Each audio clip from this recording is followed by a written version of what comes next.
Queridos amigos, bienvenidos al canal Crece para Siempre. El día de hoy vamos a comenzar una breve serie que probablemente tenga 2 o 3 partes y que va a estar basada en este libro, un libro corto titulado The Indisputable Truth, la verdad indiscutible, que fue publicado recientemente, tiene 2 o 3 años de haber sido publicado. Es un libro que considero básico en el sentido de que no va en profundidad a analizar cada uno de los temas con demasiado detenimiento. Funciona más bien como un compendio de fuentes y de referencias para dar o intentar dar respuesta a ciertas preguntas importantes. Es un libro interesante y que yo tenga conocimiento no está todavía disponible en inglés, digo en español, está disponible solamente en inglés. Se llama The Indisputable Truth, pueden conseguirlo en Amazon e inclusive pueden recibir copias gratuitas si van a la página www.theindisputable.truth.org, laverdadindiscutible.org en inglés. Algunos de los temas que toca están aquí en la contraportada: la existencia de Dios, refutación de las principales religiones del mundo, prueba de que el judaísmo es palabra divina, la Torah oral y Torah escrita, el propósito de la vida, el sentido de la vida, el secreto para la felicidad y el éxito, el Mesías, la vida después de la muerte, por qué cosas buenas le pasan a las cosas malas le pasan a las personas buenas, qué significa ser judío, asimilación, la edad del universo, la evolución y otras, libre albedrío y otros temas. Creo que el libro tiene como objetivo, primero que nada, traer un poquito a la mesa de debate la crisis de identidad que se está viviendo entre los judíos, especialmente en Estados Unidos, en donde existen pues un porcentaje bastante alto, alrededor de 1.5 millones de judíos que se califican a sí mismos como cristianos, un porcentaje muy alto, de más del 70%, según las cifras del más reciente estudio del Pew Research Center. El 72% de los judíos están casados con una pareja no judía y aproximadamente el 40% de los budistas no asiáticos, que no son de origen asiático, pero se consideran a sí mismos budistas en Estados Unidos, son judíos. Por lo tanto, es claro por estas cifras que existe una crisis de identidad entre los judíos. Y el autor atribuye esta crisis, creo yo, de manera correcta, a una falta de conocimiento sobre lo que es el judaísmo, propiamente dicho, entre los propios judíos. Y por lo tanto, se da la tarea de compilar una serie de fuentes y de datos interesantes sobre el judaísmo, sobre la Torá, que pudieran ayudar a los lectores a comprender mejor qué es el judaísmo y entenderlo con mayor claridad. Así, en la primera parte, el libro pone de manifiesto una idea que considero interesante, y es que la realidad no es relativa. Y para esto trae diferentes ejemplos. Está el ejemplo de una persona que se considera atea y el ejemplo de una persona que se considera creyente. ¿Existe un creador o no existe un creador? Pero no pueden ser las dos máximas verdaderas desde un punto de vista lógico. O existe o no existe. Para poder acercarnos a la verdad objetiva, es importante entender una cosa, que no se trata de debatir, no es nada más dialéctica y hacer parecer que se tiene razón, sino buscar la verdad objetiva, tener, digamos, objetivamente razón. Para poder buscar la verdad objetiva es necesario tener la mente abierta. No podemos llegar con una visión preconcebida de las cosas, tenemos que estar abiertos a los hechos, tenemos que estar abiertos a la lógica, tenemos que estar abiertos a los datos y a la evidencia. Señala el autor, y está en lo cierto, que en muchas ocasiones la gente suele ser muy crítica respecto a temas o tópicos que no comprende o sobre los cuales no tiene conocimiento. Será bastante común encontrar que cualquier persona que se considere a sí misma judía tenga una opinión bastante preconcebida y bastante moldeada sobre su opinión al respecto de la religión judía.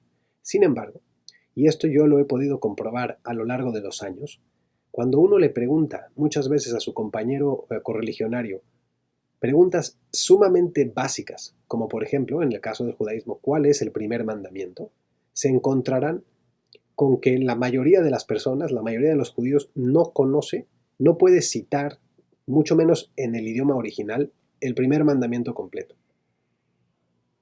Tristemente, esto nos pone de manifiesto cuál es este problema crítico de identidad que hay, en donde un porcentaje bastante considerable de judíos se consideran a sí mismos cristianos y otro porcentaje budistas y otro porcentaje como que son agnósticos o ateos. Y es porque no tienen tampoco conocimiento sobre lo que es el judaísmo. Y por lo tanto, el autor de este libro, The Indisputable Truth, hace un buen trabajo al compilar diferentes fuentes y traer a colación diferentes tópicos que vale la pena que cualquier persona, pero también específicamente cualquier judío, tome en consideración. Nos trae el ejemplo de personas fumadoras. El fumador va a hacer dos cosas. Sabe que es dañino para su salud fumar. Sin embargo, va a buscar dos razones para poder continuar fumando.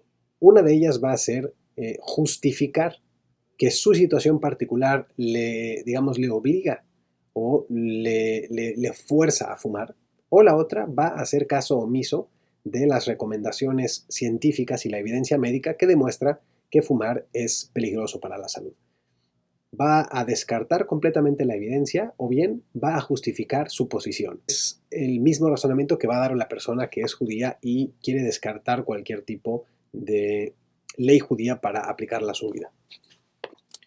Partiendo de este principio, tenemos que comprender que el judío debe saber que Dios existe. Tiene que tener la certeza al 100% de que Dios existe.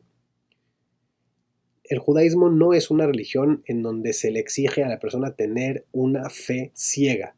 Este no es el judaísmo. El judaísmo tiene que ver con el saber, tener conocimiento de Dios.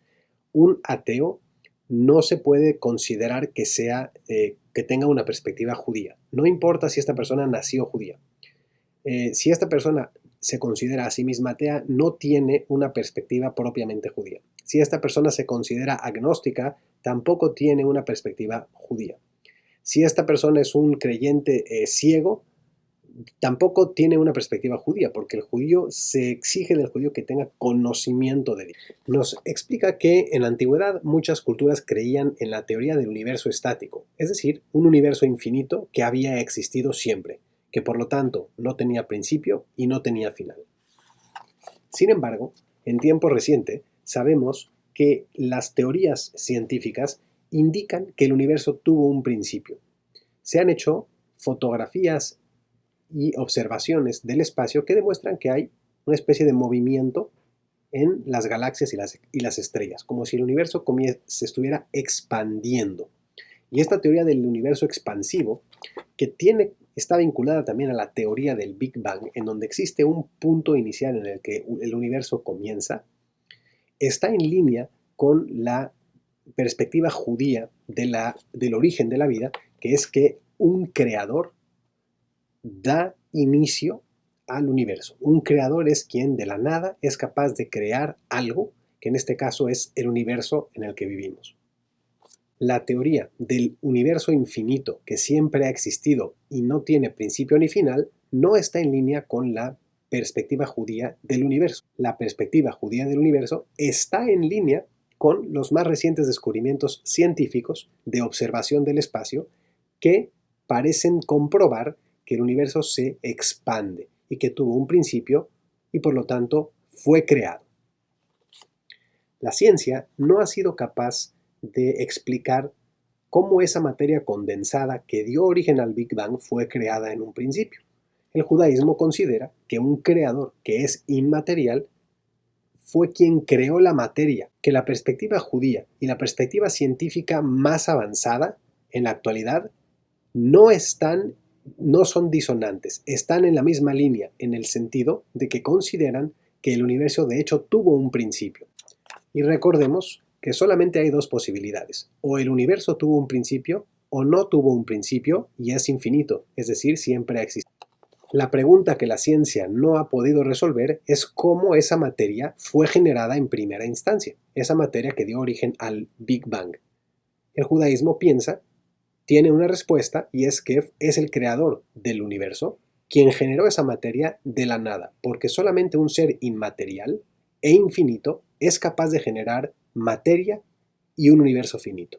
Posteriormente, el libro toca el tema del diseño inteligente, que nos dice, básicamente, que cualquier creación tiene un creador y que la creación demuestra la inteligencia del creador. Es decir, contradice a la teoría de que el mundo fue creado completamente por azar o por generación espontánea. Quien dice que el mundo vino a ser creado de manera completamente azarosa, no considera que hay una inteligencia creadora detrás. Trae un ejemplo. Imagina que va caminando en el desierto y encuentra un iPhone. Y llega con el iPhone y le dice a su compañero, mira, este aparato fue creado de manera espontánea y lo encontré en el desierto. ¿Qué posibilidad existe de que todos los componentes que hay adentro de un iPhone, de manera completamente azarosa, llegaran hasta el mismo lugar, se armaran, convirtieran en un iPhone y se convirtieran en un iPhone o en un teléfono y estuviera en el desierto a la mitad del desierto? Las posibilidades son nulas o prácticamente nulas. Y la misma teoría se aplica a la creación de todo el universo. El cerebro humano, con la complejidad que tiene, es muchísimo más complejo que cualquier computadora en la existencia. Pensar que un organismo de estas características, y mucho menos el mundo completo, fuese creado de manera azarosa, es matemáticamente prácticamente imposible, como veremos a continuación. Y permiten la vida en la Tierra. Es decir, que las posibilidades matemáticas de que exista la vida en la Tierra como la conocemos implican muchísimas otras cosas. Implica que la Luna esté en donde está, que el Sol esté en donde está y que la relación que hay entre los diferentes astros sea correcta en una proporción muy, muy específica. De otra manera, la vida en la Tierra como la conocemos no podría existir. Pregunta, ¿cuáles son las posibilidades matemáticas de que esto haya ocurrido por azar? Y trae algunas fuentes científicas en donde nos explica. Una de ellas es la posibilidad de que una proteína o una enzima pudiera evolucionar de ser inanimada a volverse animada. Es decir, que una enzima pudiera cobrar vida. Según el libro escrito por el profesor Robert Shapiro, titulado Origins o Orígenes, por la Universidad de Nueva York, libros Summit Books es la editorial, en 1986, la posibilidad de que una enzima cobre vida es de 1 sobre 10 a la potencia 39.950. Es decir, 10 a la potencia 39.950 es la posibilidad de que una enzima cobre vida. Adicionalmente, la siguiente fuente que trae es el libro Permission to Believe, Permiso para Creer, del rabino Lawrence Kelemen, página 60-62, en donde nos dice que la posibilidad de que los seres humanos se hayan desarrollado, hayan evolucionado con base en la teoría de la generación espontánea es de 1 sobre 10 a la 1.25 billones. Esta posibilidad matemática equivale a tirar un par de dados, tengamos doble 6, 100 billones con B, 100 billones de veces seguidas. Es decir, si tiramos una vez los dados y otra vez los dados y otra vez los dados 100 billones con B de veces, eso es el equivalente de 1 entre 10 a la 1.25 billones. Tuvieran un libro y tuvieran que escribir cuál es la posibilidad matemática de que estemos aquí por azar, tendrían que poner algo así como 0, punto, y empezar a llenar de ceros todo el libro. Imagínense el libro más grueso que han leído nunca en su vida. Completamente el libro estaría completamente lleno de ceros. Harían lo mismo con otro tomo y otro tomo y otro tomo y otro tomo y llenarían bibliotecas enteras llena de ceros, llena de volúmenes con libros que lo único que pone es 0, 0, 0, 0, 0, porque tendrían ustedes que repetir el 0 1.25 billones de veces, 1.25 billones con B de bueno, billones de veces, y después un 1. O poniéndolo en perspectiva, como hemos dicho, es equivalente a lanzar ese par de dados y que caiga doble 6 y hagamos y repitamos esta acción durante 100 billones con B de bueno, 100 billones de veces y que siempre en cada uno de esos intentos salga doble 6, lo cual yo creo que todos entendemos que es imposible. Posteriormente el autor nos lleva a la necesidad moral de tener una religión. Razón moral para la religión. Es el siguiente punto que toca el autor. Si todo en el mundo ocurre de manera azarosa o por casualidad, entonces no hay un creador detrás de la casualidad. Es casualidad. Este es el caso de un ateo. Si todo ocurre por azar, entonces la vida no tiene un propósito, porque hemos visto que todo lo creado se crea con un propósito. Pero para que tenga un propósito, tiene que haber sido creado por un creador que tenía un propósito al crear tal o cual objeto. Y lo vemos con cualquier objeto que ustedes puedan ver en la creación. Todo lo que tenemos tiene un creador detrás. Pero si consideramos que la vida ocurre de manera azarosa, sin creador, entonces no hay un propósito para la vida. No hay tampoco un objetivo para la vida. Y por lo tanto, yo puedo definir ese objetivo de la manera que yo prefiera, de manera subjetiva, sin considerar la opinión de nadie más. Esto, si bien el autor del libro no lo define como relativismo moral, es lo que yo entiendo como relativismo moral. Podemos ver que había diferentes perspectivas, como en el Imperio Romano se practicaba la pedofilia, o como en algunas culturas hindúes se quemaba a las viudas, o cómo los nazis fueron capaces de legalizar una industria de asesinatos y de genocidio bajo el amparo de la ley. No obstante, las personas que no consideran que el mundo es un resultado del azar, no consideran que el mundo es un resultado del azar, consideran que el mundo es el resultado de una creación, es decir, de un creador, y que el mundo es una creación. Esta es la necesidad moral, desde un punto de vista, de todas las religiones.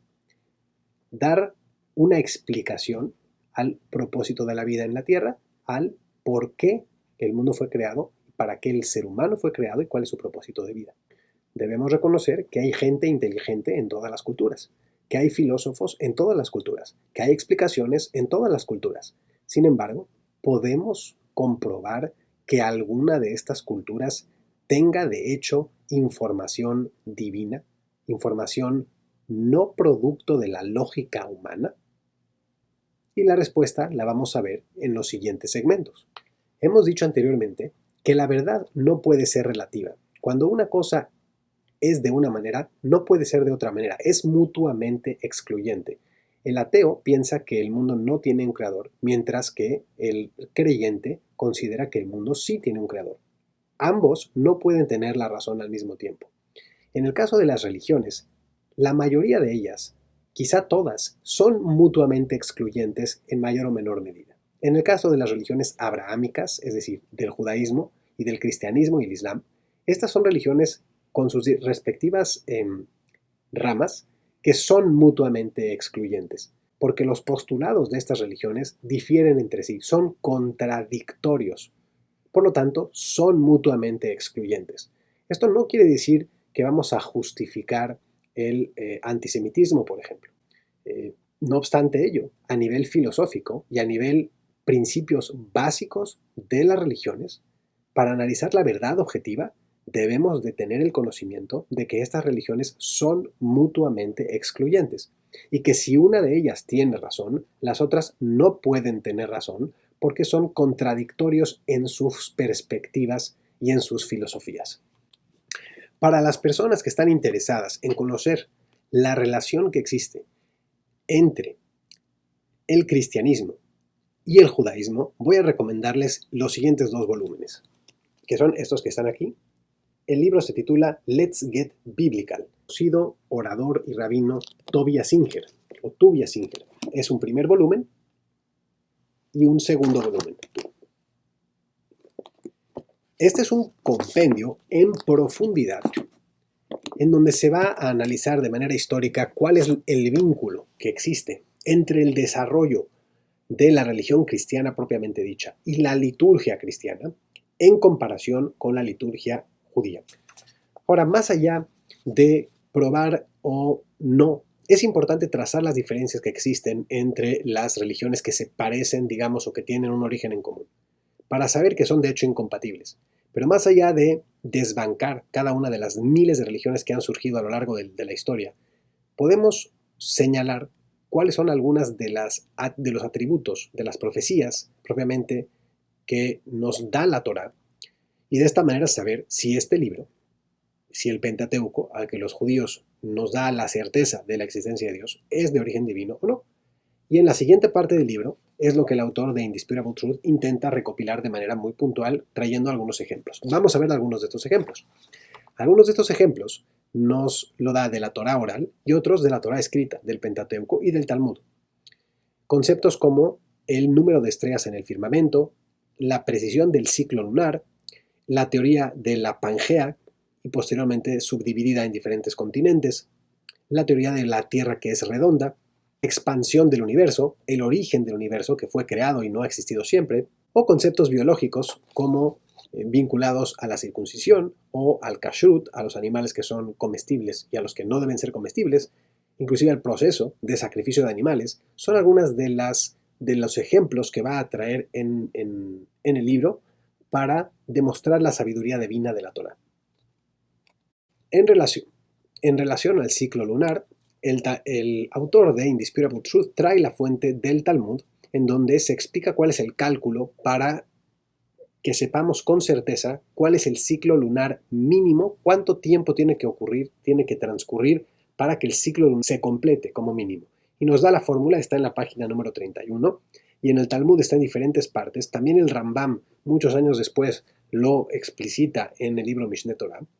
Y vamos a ver que ese cálculo, que termina por darnos el siguiente resultado, 29.53059, es decir, 5 números decimales, 29.53059, es el resultado matemático del cálculo del ciclo lunar que se tenía en tiempos ya del Talmud, comprobable porque está blanco y negro en el Talmud hace más de 2000 años, y que este es un dato que solamente recientemente, en los últimos 50 o 60 años, grandes científicos de la NASA, propiamente dicho, han llegado a este mismo dato, en donde calculan el ciclo lunar en 29.53059 días. Es decir, este conocimiento hasta 5 decimales después de los 29 días ya se tenía hace miles de años y recientemente los científicos han llegado a la misma conclusión, miles de años después.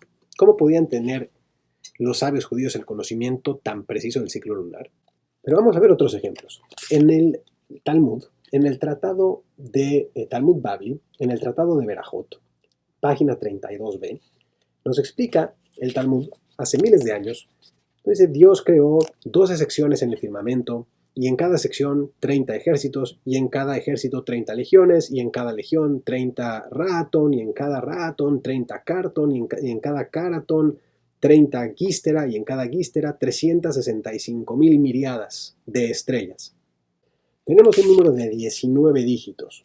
Es poco probable que alguien tuviera una calculadora hace 2000 años, una calculadora como las que tenemos hoy por hoy, o una computadora para hacer este cómputo, y por lo tanto llegar a un resultado con 19 dígitos, pues se antoja bastante improbable hace más de 2000 años, especialmente cuando tenemos evidencia científica de que alguien como Galileo Galilei en el año 1608, con el potente telescopio que fue capaz de desarrollar, calculaba que había en el cosmos alrededor de 6.000 a 8.000 estrellas en todo el mundo.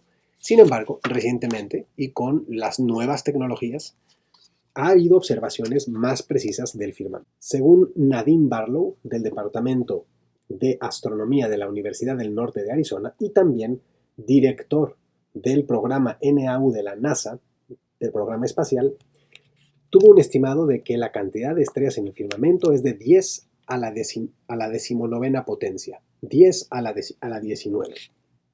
También en Inglaterra, en la Universidad de Nottingham, el científico y profesor de astrofísica Christopher Consellis dio una estimación del número de estrellas en el firmamento de 10 a la 19 o 10 a la 20. Hay estrellas que a veces van naciendo y otras que van desapareciendo. Va cambiando este número como ha comprobado la ciencia, de estrellas que están o dejan de estar. Por lo tanto, no hay un número exacto, inamovible, pero sí hay una estimación muy precisa. Vemos que esa estimación precisa y muy reciente coincide entre lo que han observado los científicos de la NASA y lo que han observado científicos en otras partes del mundo como el Reino Unido. Y este número de 18 dígitos ya fue también enunciado en el Talmud. 10 a la 18 fue el número que se enuncia en el Talmud hace miles de años y hoy por hoy, 2000 años después, los científicos calculan que hay más o menos 10 a la 19 y es un número bastante similar. Si bien, como hemos visto, las estrellas nacen y algunas también desaparecen y por lo tanto ese número va variando, pero podemos ver la precisión y un número que sería ilógico pensar que alguien en esa época pudiera tener y sin embargo son las conclusiones a las que los científicos actuales están llegando. En el mundo científico, hasta hace aproximadamente los años 1960, el consenso mayoritariamente era que el universo era infinito, que no había tenido un comienzo y que por lo tanto siempre había estado allí. Es solamente recientemente con las herramientas tecnológicas y la observación científica que se ha llegado a deducir que de hecho el universo tuvo un comienzo y que se está inclusive expandiendo. Pero sabemos que en las fuentes talmúdicas y en las fuentes de Torah esto se sabía con miles de años de anticipación. Posteriormente, en la página 37, el autor trae una tabla, una gráfica, en donde compara la descripción que hace el Ramban Nachmanides hace aproximadamente 800 o 900 años en el norte de España, sobre su comentario del Ramban al versículo 1, capítulo 1, versículo 1 de la Torah del Pentateuco, en donde compara por una parte lo que describe Ramban en su comentario y por otra parte lo que dicen los científicos actuales como consenso generalizado en relación a la teoría del Big Bang. Y las similitudes son realmente impresionantes. Como alguien como el Ramban hace casi 900 años, alrededor de 900 años, podía tener tal claridad, con tal especificidad sobre lo que podía haber ocurrido en el momento del Big Bang o de la creación del universo. Y eso empieza a parecerse a lo que los científicos recientemente están descubriendo, pues me parece también algo muy interesante. Posteriormente, el libro trae el ejemplo de Génesis capítulo 1, versículo 9, en donde se explica que el universo o la Tierra, ya en el planeta Tierra, comenzó siendo un continente único. Y esta teoría de la Pangea, que primero había un solo continente y que posteriormente este continente se fue dividiendo en partes, solamente fue un descubrimiento o una teoría, o más bien un descubrimiento, que comienzan a avanzar los científicos hacia el año de 1915 en un libro titulado The Origin of Continents and Oceans. La fuente que trae el autor aquí es la Enciclopedia Británica, haciendo referencia a ese libro, publicado en el año de 1915. Descubrimientos científicos han demostrado que la protrombina, que es lo que ayuda de cierta manera a la sangre a coagular y a evitar que una herida provoque un desangramiento, existe un solo día en la vida de una persona en donde los niveles de protrombina de manera natural en el cuerpo aumentan. ¿Cuándo ocurre esto? En el 8º día tras el nacimiento. Este es el momento en el que se lleva a cabo la circuncisión. Y justamente ese día el bebé tiene un 10% adicional generalmente de protrombina en el cuerpo. Esto le ayuda a cicatrizar con mucha mayor facilidad. Este fenómeno ocurre una sola vez en la vida y ocurre en el 8º día tras el nacimiento. Y es justamente en ese momento en el que se lleva a cabo la circuncisión. Claro que no es una casualidad y solamente de los peces también es muy interesante. Nos explican en el Talmud, en el tratado de Nidá, página 51b, que todos los peces, todo lo que vive en el agua, que tiene escamas, forzosamente tiene aletas. No todo lo que tiene aletas tiene también escamas, pero sí todo lo que tiene escamas, de esas escamas que no se caen cuando sale del agua. Son escamas fuertes, escamas duras que puede uno sacar el pez del agua y las escamas continúan estando sobre su cuerpo. Cualquier animal que salga del agua, que tenga este tipo de escamas, también nos viene de garantía, en el Talmud nos dicen nuestros sabios, también habrá tenido aletas. ¿Y por qué es importante esto para los judíos? Porque los judíos solamente pueden consumir animales acuáticos que tengan aletas y escamas. Pero si un judío encontrara un pescado que no tiene ya las aletas, porque a lo mejor fue cortado y ya no se ven las aletas, pero ve que tiene escamas, podría tener la garantía de que ese pescado es kosher para comer, porque todo lo que tiene escamas tiene también aletas.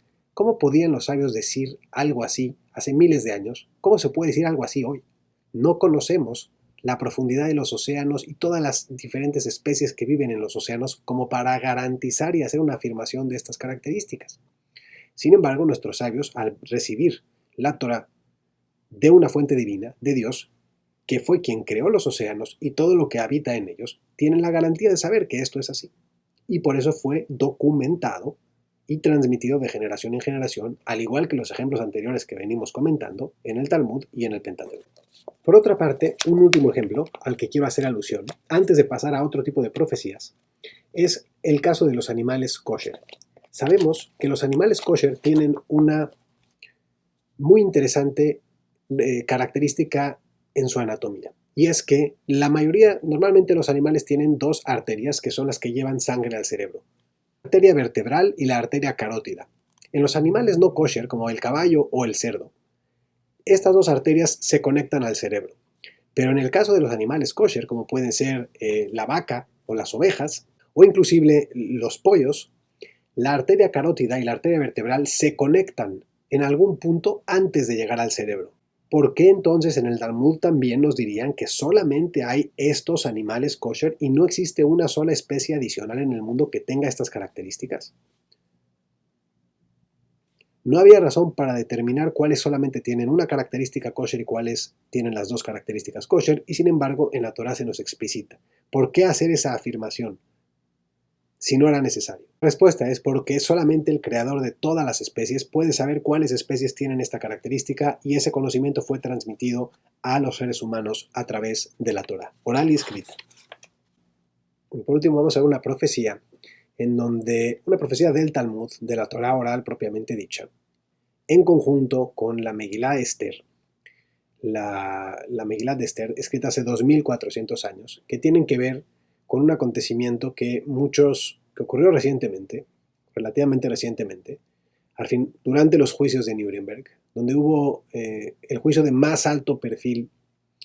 Guarda una similitud que ha hecho pensar a muchos rabinos en la actualidad que esto de hecho es una profecía contenida en la Megilá Esther propiamente dicha y explicada en el Talmud con detalles bastante explícitos, como es el referirse a la reunificación de un lugar en Europa llamado Germania de Edom, Germania Alemania, un lugar que estaba compuesto de 300 diferentes jurisdicciones que se unen bajo un mismo gobierno.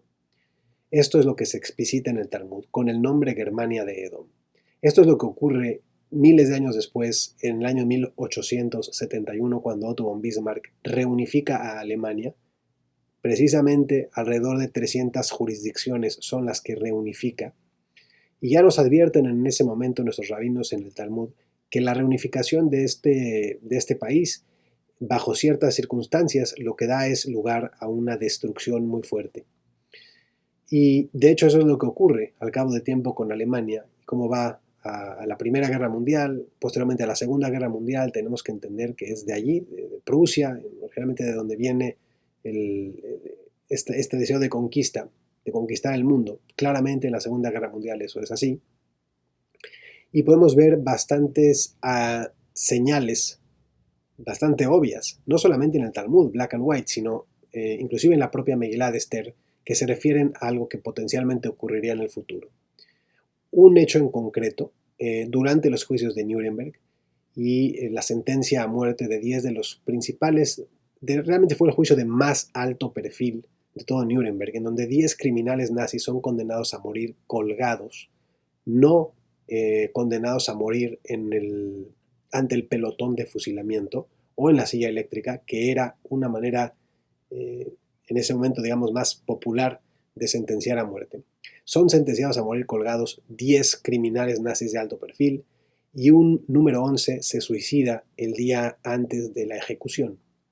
Y esto guarda una similitud muy clara con el episodio de Purim, en donde los 11 hijos del gran antisemita de la época en el imperio persa, Amán ar-Rasha, que quiso llevar a cabo, perpetrar un genocidio contra los judíos en todo el dominio del imperio persa, que eran más de 127 naciones, o alrededor de 127 naciones. Finalmente, como desemboca esta historia, es que los propios, que Amán mismo y sus hijos son realmente colgados. Cuelgan a 10 de los hijos de Amán y a la hija se suicida. Y bueno, hay una similitud muy clara entre lo que ocurrió con esos 10 criminales nazis de alto perfil, con esos 11 criminales nazis de alto perfil, uno de ellos suicidándose y los otros 10 muriendo colgados, y los hijos de Amán 2400 años antes. La propia estructura del texto de la Megilá Esther da ya una referencia muy clara a que este es un evento, este colgamiento es un evento que se va a repetir en el futuro. Y en la actualidad, tras tener toda la historia como referencia, hemos podido ver que de hecho existe una similitud muy clara y que marca claramente, según la opinión de muchos, una profecía muy clara, que es una de las miles y miles de profecías que hay en el Pentateuco, que están escritas de manera explícita y que han ocurrido al cabo de los años, al cabo del paso de los años.